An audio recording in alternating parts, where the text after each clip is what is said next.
নমস্কার বন্ধুরা, আবারও একবার স্বাগত জানাই আমার সকল দর্শক বন্ধুকে। আশা করি সকলেই ভালো আছেন, সুস্থ আছেন। আজ আমার গন্তব্য হালিশহর স্টেশন থেকে কিছুটা দূরে ঢেলাইচণ্ডী মাতার মন্দির। প্রায় 600 বছরের পুরনো এই ঢেলাইচণ্ডী মাতার মন্দির হালিশহরের বড় বড় মন্দিরের থেকেও এই মন্দির কোনো অংশে কম নয়। শোনা যায় এখানে নাকি দেবী চৌধুরানীও পুজো করে গেছেন। তো এই ঢেলাইচণ্ডীর নামটাই বা এমন কেন, এর কি ইতিহাস রয়েছে, এই মন্দির কখন খোলে কখন বন্ধ হয়, এই মন্দির কিভাবে আসবেন, এই সমস্ত তথ্যই থাকছে আজকের ভিডিওতে। তাই ভিডিওটা পুরোটা দেখবেন, আমার মনে হয় ভালো লাগবে। আর ভালো লাগলে লাইক, শেয়ার, কমেন্ট এবং সাবস্ক্রাইব করবেন। এই মুহূর্তে আছি আমি হালিশহর স্টেশনের 1 নম্বর প্ল্যাটফর্মে। এই 1 নম্বর প্ল্যাটফর্ম থেকে ফুট ওভার ব্রিজ হয়ে 2 নম্বর প্ল্যাটফর্ম হয়ে টিকিট কাউন্টারের বাইরে বেরিয়ে টোটো ধরে যেতে হবে ঢেলাইচণ্ডী মাতার মন্দিরে। শিয়ালদা থেকে শান্তিপুর লোকাল অথবা কৃষ্ণনগর লোকাল অথবা গেদে লোকাল ধরে চলে আসুন এই হালিশহর স্টেশন। দমদম জংশন থেকে হালিশহর স্টেশনের ভাড়া লোকাল ট্রেনের 10 টাকা। হালিশহর স্টেশনে নেমে 2 নম্বর প্ল্যাটফর্ম হয়ে এই ফুট ওভার ব্রিজ ধরে চলে আসুন। এই ফুট ওভার ব্রিজ ধরে সামনেই টিকিট কাউন্টার। এই টিকিট কাউন্টারের পাশ দিয়ে বাইরে বেরিয়ে এখান থেকেও টোটো পাবেন, অথবা একটু আগে গেলে টোটো ধরলে ভাড়াটা একটু কম পড়বে। এই রাস্তা ধরে সোজা গেলে ওখান থেকে টোটো পেয়ে যাবে। দাদা, 5 মাথার মোড় কতক্ষণ লাগবে যেতে? 5 মিনিট লাগবে। 5 মিনিট।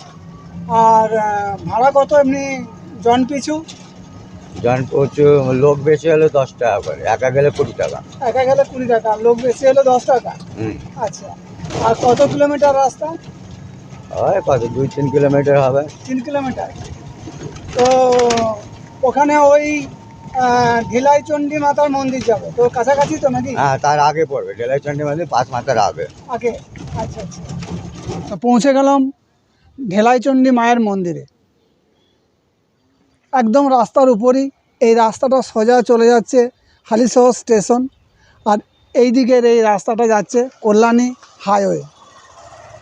আমি হোটেল খাই খাওয়া দাওয়া কি করেন? না, এখন কিছু খাই না, এখন মায়ের দেশে কিছু খাই না, প্রায় 32 বছর। 32 বছর অন্য সেবা করি না। 32 বছর না খেয়ে আছে? 32 বছর না খেয়ে আছি। তার মধ্যে ওই ছাতু ভিজালাম, খেলাম, যদি মা খেতে দেয় খাবার। মা একটাই কথা বলে, তোর কোনো অসুবিধা হচ্ছে তো তুই খাবি কেন? আচ্ছা না, ভালো কথা। আচ্ছা আচ্ছা। তা সেই জায়গার থেকে আজকে মায়ের আদেশ নিয়ে নলাটেশ্বরী থেকে যে বাড়িতে আসলাম। আর এই জোটা আপনার কতদিনের? জটাটা হচ্ছে 2001 নভেম্বর মাসে। 2001 নভেম্বর মাসে। আমি জটাটা হয়েছে 2000 সালে নভেম্বর মাসে পুজো দিলাম। হ্যাঁ। তারপরে 3 দিনের মাথায় বাড়িতে জটা হয়ে গেল। আচ্ছা আচ্ছা। আর এখান থেকে কোনো এমনি এই দোষ কাটানো বা আমি কিছু করি না, বলে দেই, তাতে হয়ে যায়। হয়ে যায়। আমি কিছু দেই না কাউকে, যার জন্য আমার কথা আছে। যারা যারা জানে তারা লোক পাঠায়, বলে বাবা তো কিছু দিল না, বলে দেখা হয়েছে, বলে তাহলে তোর হয়ে যাবে। যাক, আমি মাকে যখন বলি যে মা এখানে তো তুই নিয়ে এসেছিস আমাকে, আমি তো সবসময় ঠিক সময় থাকি না, যারা যারা বলবে তুই সবগুলি করে দিবি। আচ্ছা, ধরুন কেউ নিখোঁজ হয়ে গেছে, তাকে আনা যাবে? বললে করে। আচ্ছা আচ্ছা। আমাদের তারাপীঠে ভান্ডার, তারা মাখের সাথে ভান্ডার দিতে হয়। তারপর 23 তারিখে ভান্ডারা আছে, ওখানে সাধু সন্ন্যাসী খাওয়ানোর ব্যাপার আছে, নয়ন সেবা আছে। এই হালিশহরে ঢেলাইচণ্ডী মন্দিরে সাধু বাবা গিয়ে এটা কমপ্লিট করে। আর আরেকটা ভান্ডার হয় হালিশহর আদি বাম তারা স্বেচ্ছাসেবী। হ্যাঁ, এটা নভেম্বর মাসে প্রতি বছর নভেম্বর মাসে হয়।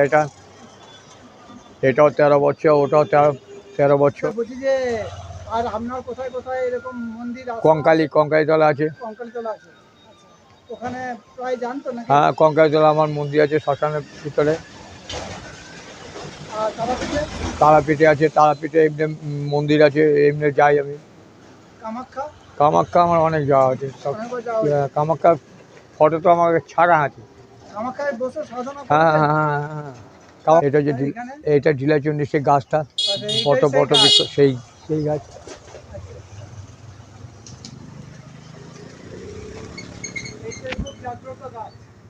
এইটাই জাগ্রত গাছ।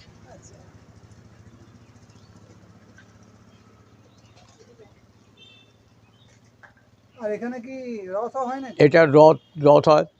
এটা একটা ব্যাপার হচ্ছে, আমি কঙ্কালী তলে যখন রথ স্থাপন করে আমি সেখানে ছিলাম। আচ্ছা তারাপীঠে যখন রথ স্থাপন করে, সেটা তারাপীঠ যখন প্রথম রথ চালু করে, মানে তৈরি করে সব, তখন আমি তারাপীঠে ছিলাম। আচ্ছা তারাপীঠে ছিলাম তখন তো তারাপীঠে কাঠ দিয়ে, ছোটো ছোটো কাঠ দিয়ে রথ তৈরি করলো। আমি রথযাত্রা গেলাম, গিয়ে রথ টানলাম। তখন তারাপীঠে এত লোক ছিল না, গোটা 40-50টা লোকে যথেষ্ট। তা সেই রথ টেনে যখন আমি আসলাম, তারপর আমার মনে ইচ্ছা ছিল যে আমি এখানে রথ একটা তৈরি করব। তাই আমাদের ভক্তদের বলা হলো, একটা রথ তৈরি করার ইচ্ছা আছে রে। তো ভক্তরা বল, ঠিক আছে বাবা, যখন সময় হবে আমরা চেষ্টা করব। তাই যাই হোক, সময় হলো, তারা চেষ্টা করে রথটা হলো। এই করতে করতে এই রথটা চলার পর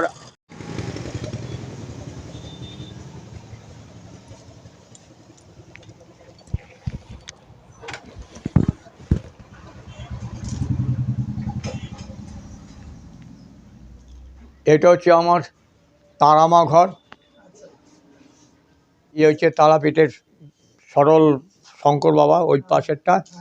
বাম দিয়ে পরে ওনারই যথেষ্ট ছিল বেশি, ওনার ক্ষমতা ছিল বেশি। আর এখানে হচ্ছে এই মিডিলে হচ্ছে তারামা, এইদিকে হচ্ছে মুলুটি মা, যে মুলুটি মা ছিল ওর দিদি। আর এই পাশে আমাদের এই ধরমপুরে একটা কলতলা মা ছিল, নাম করা ছিল কলতলা, ওই মা। আর এই হচ্ছে জগন্নাথ, হ্যাঁ, এটা হচ্ছে বিপদ তারিণী দুর্গা। দিন আপনি মাথায় ঠেকিয়ে দিন, এটা আশীর্বাদ করুন যেন ভালো হয়, আমার চ্যানেলটা যেন গ্রোথ হয়। হবে? আচ্ছা আচ্ছা আচ্ছা, তো আপনি আশীর্বাদ করলেই হবে। তো বন্ধুরা, এই ঢেলাইচণ্ডী মায়ের ভিডিও কেমন লাগলো অবশ্যই কমেন্ট করে জানাবেন। ভালো লাগলে একটা লাইক করে সাথে থাকবেন এবং একটা সাবস্ক্রাইব করে পাশে থাকবেন। তো আবার দেখা হবে পরবর্তী অন্য কোনো নতুন ভিডিওতে। ভালো থাকবেন, সুস্থ থাকবেন। তাহলে আজ এই পর্যন্তই, টাটা।